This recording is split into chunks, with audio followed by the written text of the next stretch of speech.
Welcome back to another installment of what I'm affectionately referring to as adult show and tell. Except the older I get, the less interested I am in what somebody purchased and the more I want to know why they bought it. But before we go any further, hi everyone.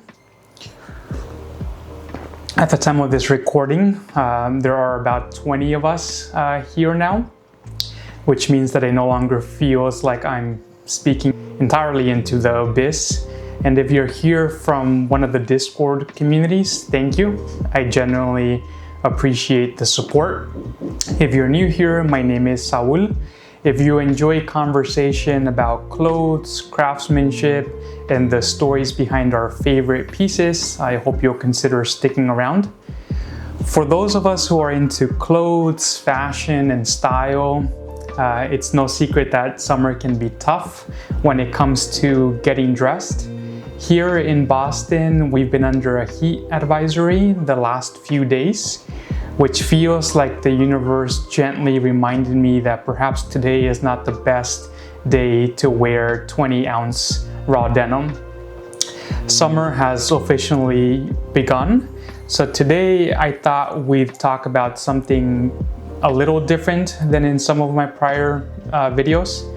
Instead of my usual 5 recent pickup format, socks, shoes, bottoms, tops, and an accessory, I'm focusing on entirely pieces that I picked up specifically for the summer, which means I'm skipping socks. I'll still be wearing socks, I'm just skipping them for today's video. Although if there is such a thing as a true summer sock, please educate me down in the comments. I'm listening. So let's start with the shoes, or more accurately, the huaraches. These are my first pair of huaraches from Chamula. Now, before anyone asks, yes, I'm still firmly with many of you who are team keep your toes covered. I think though that these strike a nice balance or a nice compromise. Enough ventilation, I hope, to survive the summer, and enough leather to preserve my dignity. This is actually my second piece from Chamula. Coincidentally, both have been pieces that I picked up from No Man Walks Alone, although I know plenty of other retailers carry them as well. When I bought my first Chamula piece last October, I did what I usually do. I fell down a rabbit hole. I started reading about the brand, looking at old collections, watching videos. Eventually, I stumbled onto these huaraches. There was only one problem. It was in the dead of winter. They were completely sold out, which honestly was probably for the best. Had they been available, I almost certainly would have somehow convinced myself that buying sandals heading into a New England winter was somehow a rational decision. So I waited, winter passed, spring came. I noticed that they were back, and then I waited some more. Not because I wasn't sure I just have a tendency to let purchases sit for a while. If I still want something after living with the idea for a month or two at least, it's usually a pretty good sign. Eventually, I noticed that my size was disappearing. Whether they were actually down to one pair or I simply convinced myself that they were, I honestly don't remember. But I remember thinking, all right, you've waited long enough. This pair means a little more to me than just another summer shoe. For one, they're made in Mexico. That's where both of my parents are from. Growing up, huaraches weren't something exotic or fashionable. They were just footwear. My dad has worn them for as long as I could remember. So now, every time that I look down at these, I have a feeling that they're going to remind me of him. And I really like that. It's funny how clothes, or shoes in this case, can do that. Sometimes they're less about expressing who we are and more about remembering where we come from. I actually considered purchasing a pair directly in Mexico. I'm sure my dad could have taken me somewhere or pointed me in the right direction. or maybe I could have found a small maker on my own. The only reason I didn't go that route is not because I doubted the quality, quite the opposite. It was because I realized that if these become what I hope that they will, then there's always the possibility that I'll want to buy them again one day. And that's something I think about more and more now. Not just do I like it, but can this become part of my life? And if that's the case, I want to be able to easily go and repurchase them again. There's another reason that I picked these up. My wife and I finally are going on our honeymoon later this month, and I wanted one pair of footwear that felt right for where we're going. Comfortable, relaxed, a little slower, which now that I think about it, describes exactly how I'm hoping to feel during this upcoming trip. One thing that I've noticed over the last year or so is that my wardrobe has gradually stopped being organized around categories. I don't necessarily think I need another pair of shoes. I think, what kind of life am I trying to live? As I've mentioned before, walking my pup Teddy in the morning, traveling, going out to dinner, teaching, running errands. The garments come later. First comes imagining that life that I'm trying to live, then finding the pieces that quietly support it. I think these are going to do exactly that. And here they are, by the way. Now, let's move on to a pair of shorts. If you've watched this channel for a little while, you might remember that until very recently, I didn't own a single pair of everyday shorts. Workout shorts, sure, but nothing I'd actually wear outside. That changed earlier this year when I picked up my first pair from Evan Kennard, and to their credit, they barely have had an off day since. They're cotton, they've been fantastic, and they've convinced me that perhaps I don't need to wear jeans every single day because I own them. Progress, I suppose. But this summer has been warm, very warm. Warm enough that I found myself wanting something even lighter, which led me to linen. Now, unlike some of my purchases where I start with the brand, this one started with the material. I knew I wanted linen. The question became, whose linen? Somewhere along the way, I came across Kartik Research. What immediately struck me wasn't just the garment, it was the place where they're made, India.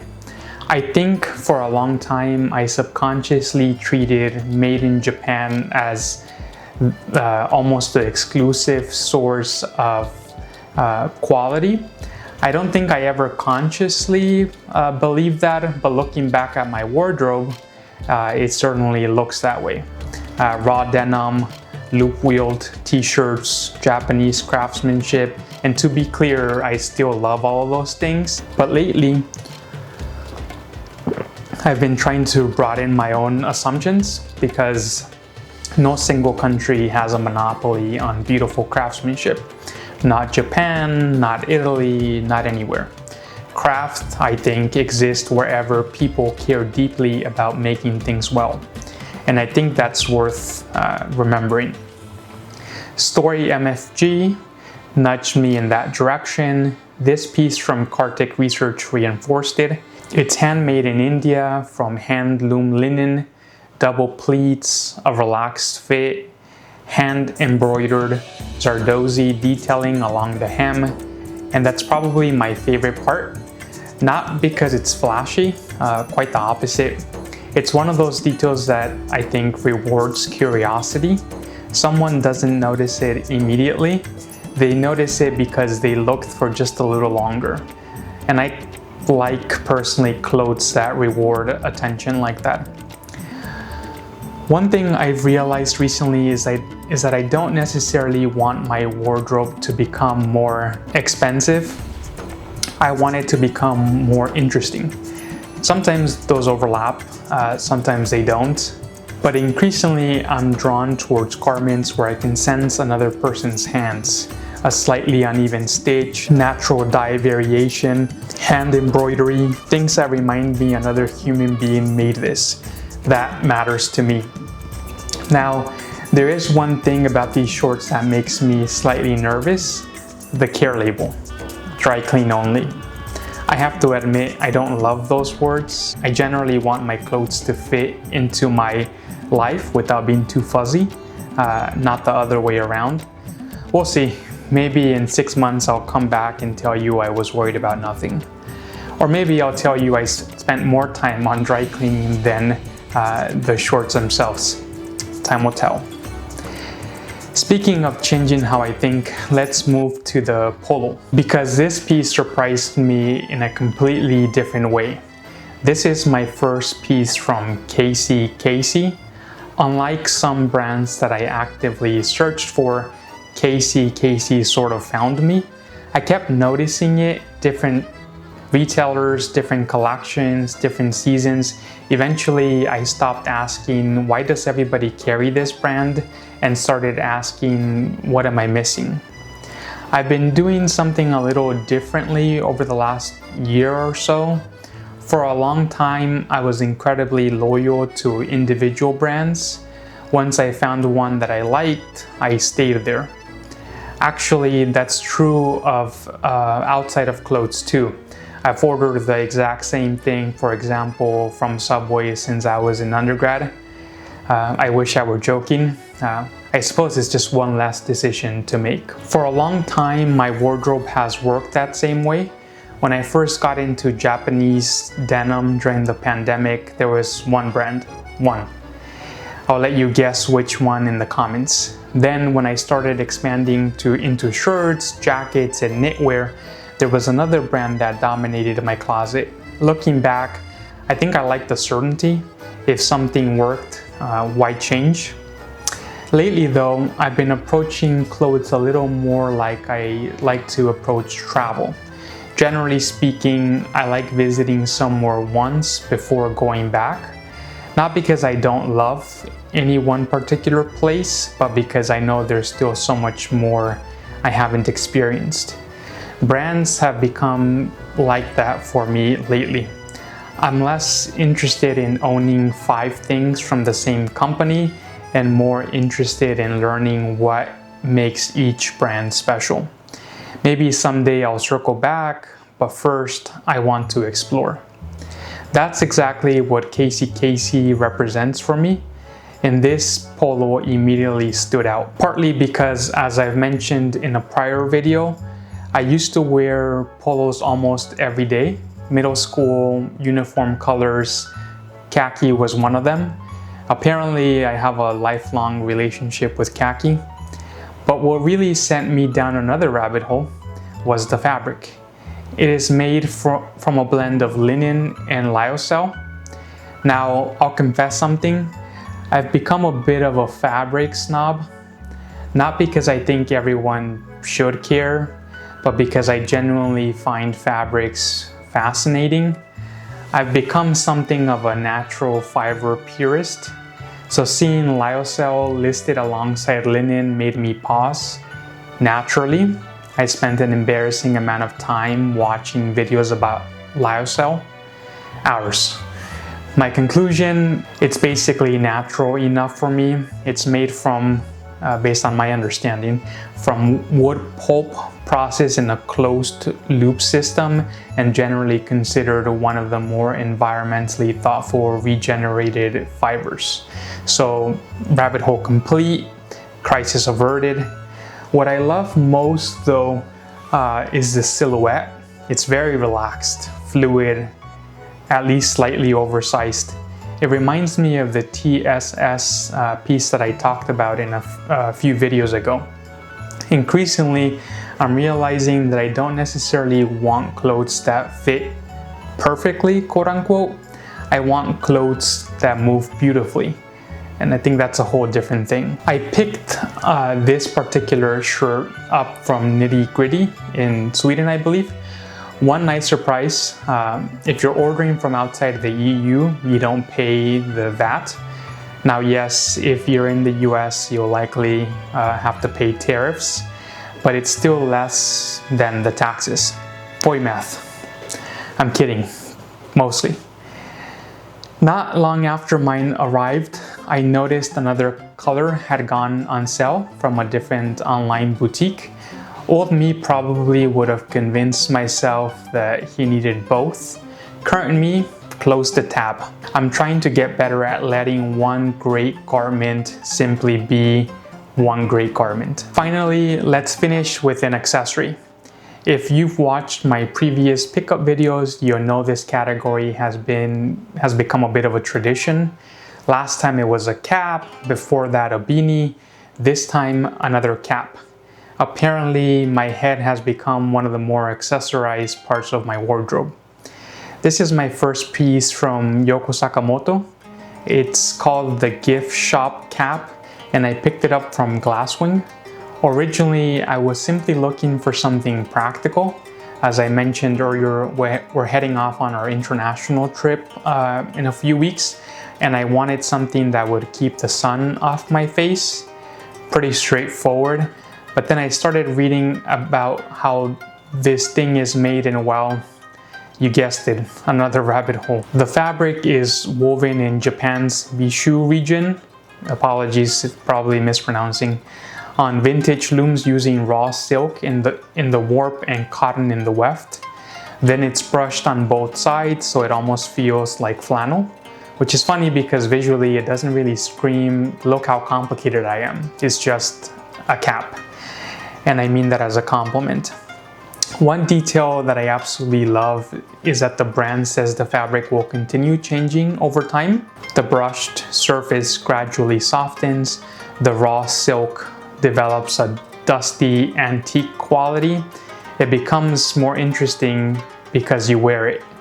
That idea has shown up in a few recent videos now, and maybe that's becoming one of the themes of this channel. I'm much less interested in clothes at their best than in clothes after they've lived a little. I suppose that's why I find myself gravitating towards brands like Story MFG, Casey, Yoko Sakamoto, and even some of the Japanese denim brands that first pulled me into all of this. They aren't asking you to preserve perfection, they're asking you to participate, to wear them, to let them finish the job. I also have a feeling this won't be my last piece from Yoko Sakamoto. Not because I'm trying to collect another brand, actually quite the opposite. I think every first purchase from a brand is really a question. Do we think about clothes in a similar way? This cap makes me believe that we do. Looking back at everything I picked up this summer, I realized that there was a thread connecting all of it. The huaraches remind me of my dad, the linen shorts challenged the way I think about craftsmanship. The Casey polo reminded me that I don't need to be loyal to one brand forever. And this cap, well, it reminded me that some garments aren't finished when you buy them. They're finished by living in them. So maybe that's my takeaway from this summer. Not that I bought 4 new things, but that each one encouraged me to think a little differently. About materials, about countries, about the kinds of stories that I want my wardrobe to tell. If you've made it this far, thank you. Let me know down below what's been your favorite summer pickup, or if you could only keep one summer garment, what would it be? And if you'd like to see a part 2 later this season, please let me know that too. As always, don't forget to dislike and unsubscribe. But seriously, thanks for being here. Nos vemos.